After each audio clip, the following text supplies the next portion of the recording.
সপ্তাহের ছুটির দিন শনিবার শেয়ার বিজনেস 24.com-এর পক্ষ থেকে সবাইকে স্বাগত। আমরা যেহেতু প্রতি শুক্র এবং শনিবার যে মার্কেটের বাহিরে নানা ধরনের সপ্তাহব্যাপী যে খবরগুলো থাকে সেগুলো নিয়ে আলোচনা করে থাকি। গতকাল আমরা সেই ধরনের টপিকস পাইনি, যার ফলে আমরা ভিডিও তৈরি করিনি। আজ শনিবার বেশ কিছু ভালো তথ্য রয়েছে এবং বাজারের সার্বিক অবস্থা তুলে ধরতেই আজকের আয়োজন। প্রথমেই আমরা দেখব যে কারণে স্কোয়ার ফার্মার বড় অঙ্কের লেনদেন। ওষুধ খাতের তালিকাভুক্ত কোম্পানিটি কিন্তু সবসময়ই আলোচনায় থাকে। স্কোয়ার ফার্মাসিউটিক্যালস যদি পুঁজিবাজারে 5টি কোম্পানিও ধরা হয় ভালো কোম্পানি, তাহলে স্কোয়ার ফার্মা পড়ে। বাজার সংশ্লিষ্টরা বলেছেন কিন্তু প্রতি বছর ভালো ধরনের এটা লভ্যাংশ ঘোষণা করে। চলতি বছরও কিন্তু ভালো ধরনের একটা লভ্যাংশ ঘোষণা করেছে এবং মুনাফা আয়ের খবরও দিয়েছে, যার কারণে কিন্তু গত 5 কার্যদিবসে প্রতিষ্ঠানটির 52 কোটি 39 লাখ টাকার শেয়ার লেনদেন হয়েছে। এরপরে পরিস্থিতি পুরো স্বাভাবিক হওয়ার অপেক্ষায় বিনিয়োগকারীরা জানান যে দেশ জুড়ে যে কোটা আন্দোলনের ঘটনায় সৃষ্ট পরিস্থিতিতে 3 সপ্তাহ ধরে কিন্তু অস্থির সময় পার করছে পুঁজিবাজার। সর্বশেষ গত সপ্তাহের 5 কার্যদিবসে দেশের প্রধান পুঁজিবাজার ঢাকা স্টক এক্সচেঞ্জের সার্বিক সূচক কমেছে কিন্তু 1.5% পয়েন্ট। এ সময় এক্সচেঞ্জটিতে দৈনিক গড় লেনদেনের পরিমাণ কমেছে 45.9%। সুতরাং পরিস্থিতি যে ভালো নয় যায়নি গত সপ্তাহে, তা কিন্তু এই অল্প পরিসংখ্যানেই কিন্তু বুঝে আসছে। মূলত ইন্টারনেটের স্লোথ গতি, তারপরে এই ধরনের অস্থিতিশীল পরিস্থিতি, এসব কারণেই কিন্তু পুঁজিবাজারে এর প্রভাব পড়েছে। এই জন্য যে পুরোপুরি স্বাভাবিক অবস্থায় ফিরে আসার অপেক্ষায় রয়েছেন বিনিয়োগকারীরা। আর লভ্যাংশ দিয়েছে 5টি কোম্পানি। পুঁজিবাজারে তালিকাভুক্ত 5টি কোম্পানি হলো সোশ্যাল ইসলামী ব্যাংক, তারপরে মেঘনা insurance company, United Finance, Dhaka bank ও মিডল্যান্ড ব্যাংক পিএলসি। কোম্পানিগুলোর সমাপ্ত হিসাব বছরের নগদ লভ্যাংশ এবং বোনাস লভ্যাংশ বিনিয়োগকারীদের কাছে পাঠিয়েছে। সোশ্যাল ইসলামী ব্যাংক 31 ডিসেম্বর 2023 সমাপ্ত হিসাব বছরের জন্য কিন্তু 5% নগদ এবং 5% বোনাস লভ্যাংশ ঘোষণা করেছিল। এছাড়া একই সময়ে মেঘনা insurance 10%, Dhaka bank 10%, United bank 10% ও মিডল্যান্ড ব্যাংক 5% নগদ লভ্যাংশ ঘোষণা করেছিল। সেই লভ্যাংশই কিন্তু বিনিয়োগকারীদের পাঠিয়েছে কোম্পানিগুলো। এরপরে আমরা যেই নিউজটি সবচেয়ে গুরুত্ব সহকারে দেখব সেটা হলো আইসিবিকে বড় ঋণ দিতে তোড়জোড়। শেয়ার বাজারে ইতিবাচক প্রভাব পড়বে কি, অর্থাৎ প্রভাবের আশা করছেন, সেই প্রভাবটা পড়বে কি না আমরা পুরো রিপোর্টটি দেখে তারপরে আমরা বিশ্লেষণ করে জানবো যে আসলে আমাদের পুঁজিবাজারের জন্য এই যে আইসিবিকে যে বড় অঙ্কের একটি ঋণ দেওয়ার তোড়জোড় চলছে সেটায় কেমন প্রভাব পড়বে। রাষ্ট্রায়ত্ত বিনিয়োগ প্রতিষ্ঠান ইনভেস্টমেন্ট কর্পোরেশন অব বাংলাদেশ 3 মাস ধরে বাংলাদেশ ব্যাংকের কাছে 5,000 কোটি টাকা চেয়ে আসছে।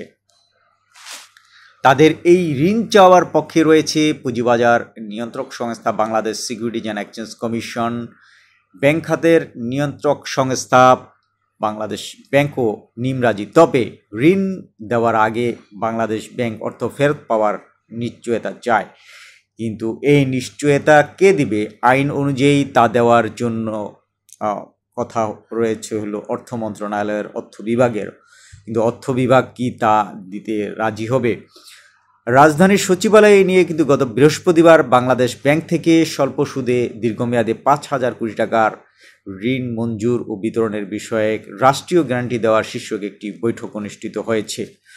অর্থ মন্ত্রণালয়ের আর্থিক প্রতিষ্ঠান বিভাগের সচিব মোহাম্মদ আব্দুর রহমান খানের সভাপতিত্বে অনুষ্ঠিত ওই বৈঠকে বাংলাদেশ ব্যাংক, বিএসইসি ও আইসিবির প্রতিনিধিরা উপস্থিত ছিলেন।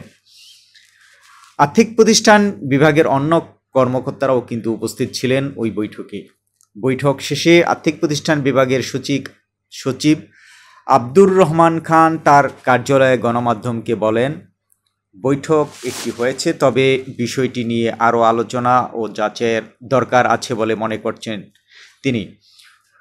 বৈঠক সূত্রে জানা যায় যে 5,000 কোটি টাকার গ্যারান্টি চেয়ে অর্থ বিভাগের কাছে সুপারিশ করার আগে আর্থিক প্রতিষ্ঠান বিভাগের যে অর্থমন্ত্রী আবুল হাসান মাহমুদ আলী এবং অর্থ প্রতিমন্ত্রী ওয়াশিকা আয়েশা খানের সম্মতি নেবে। সূত্র আরও জানায় যে আইসিবির ব্যবস্থাপনা পরিচালক মোহাম্মদ আবুল হোসেন বৃহস্পতিবারের বৈঠকে প্রতিশ্রুতি দিয়েছেন যে ঋণের বিপরীতে যে কোনো শর্ত প্রতিপালনে তারা প্রস্তুত। আর্থিক প্রতিষ্ঠান বিভাগের সচিব, একজন অতিরিক্ত সচিব ও একজন যুগ্ম সচিব মিলে আগামী সপ্তাহের মধ্যেই শর্তগুলো চূড়ান্ত করবেন। অর্থাৎ এই যে তোড়জোড়, তার ভিতরে নানা ধরনের শর্ত, কারণ এই যে আর্থিক আইসিবিকে যেই 5,000 কোটি টাকার ফান্ড দেবে, সেইটা দেওয়ার পরে এর দায়িত্ব বা গ্যারান্টি কে নেবে সেটা নিয়েই কিন্তু এখন আলোচনা করছে। তো সবাই চায় যে আইসিবি যে পুঁজিবাজারের জন্য বড় ধরনের একটা সাপোর্ট দিয়ে থাকে, আইসিবি তারল্য সংকট কাটাতে কিন্তু নানা ধরনের সময়ে কিন্তু ক্রাইসিস টাইমে কিন্তু আইসিবি ভূমিকা কিন্তু অনস্বীকার্য। সেই কারণেই কিন্তু বর্তমানে যে ক্রাইসিসটা চলছে, ছোট ছোট করে বড় ধরনের কিন্তু সূচক কমে যাচ্ছে, তারপরে অধিকাংশ প্রতিষ্ঠানের দর কমে যাচ্ছে। সেই কারণেই কিন্তু এই তারল্য সংকট কাটাতে আইসিবিকে এই ধরনের লোনের জন্য কিন্তু আবার নতুন করে তোড়জোড় শুরু হয়েছে। এবং 2010 সালে শেয়ার বাজার ধসের পর বড় ধাক্কা খায় কিন্তু সংস্থাটি। ধসের প্রায় 3 বছর পর 2013 সালে পুঁজিবাজারে ক্ষতিগ্রস্ত ক্ষুদ্র বিনিয়োগকারীদের সহায়তায় তহবিল গঠন করে হয়। ওই তহবিলের বড় অংশই ক্ষতিগ্রস্ত বিনিয়োগকারীদের ঋণ দেয় আইসিবি। তহবিলটি অবশ্য এখন নেই।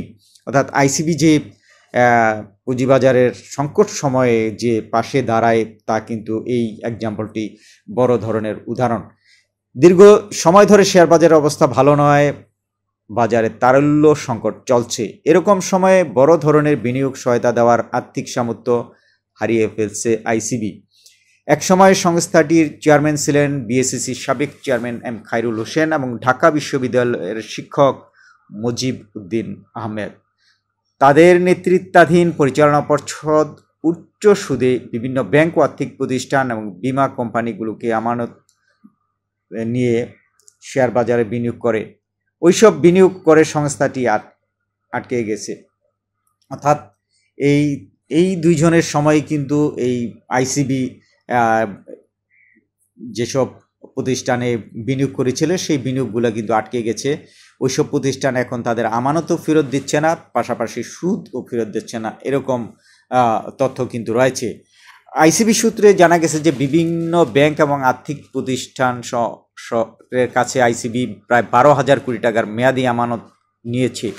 এর মধ্যে 8,000 কোটি টাকার মতোই হচ্ছে উচ্চ সুদের আমানত। এই জন্য সংস্থাটিকে বছরে 600 কোটি টাকার বেশি সুদ গুনতে হচ্ছে। এদিকে আইসিবির কিছু ভুল বিনিয়োগও রয়েছে, যার পরিমাণ 1,000 কোটি টাকার মতো।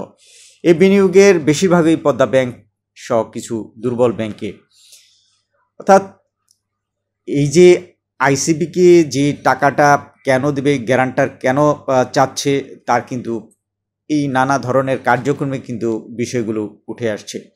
আর বিএসইসির নির্বাহী পরিচালক রেজাউল করিম গণমাধ্যমকে বলেছেন যে বাজারের বিদ্যমান বাস্তবতায় বাংলাদেশ ব্যাংক থেকে আইসিবি যদি টাকাটা পায় তাহলে ভালো, তখন সংস্থাটি উচ্চ সুদের ঋণগুলো ফেরত দিতে পারবে এবং বাজারে বিনিয়োগও করতে পারবে। এখন প্রশ্ন হচ্ছে, আইসিবি যে স্বল্প সুদে দীর্ঘমেয়াদী ঋণ চায় সেটা কি? সংশ্লিষ্ট ব্যক্তিরা বলছেন যে স্বল্প সুদের ঋণ হচ্ছে ব্যাংক রেট হার। বাংলাদেশ ব্যাংক সূত্রে জানা গেছে ব্যাংক রেট বর্তমানে 4%। এই সুদেই বাংলাদেশ ব্যাংকের কাছ থেকে ঋণ নিতে চায় আইসিবি। তবে সংস্থাটির দীর্ঘমেয়াদী ঋণ পাবে না, কারণ বাংলাদেশ ব্যাংকের এখতিয়ারে আছে 1.5 বছর, অর্থাৎ 1 বছর 6 মাসের জন্য ঋণ দেওয়ার। এতে প্রশ্ন উঠেছে, আইসিবি তাহলে 1.5 বছরের জন্য ঋণ ফেরত দিতে না পারলে কি হবে?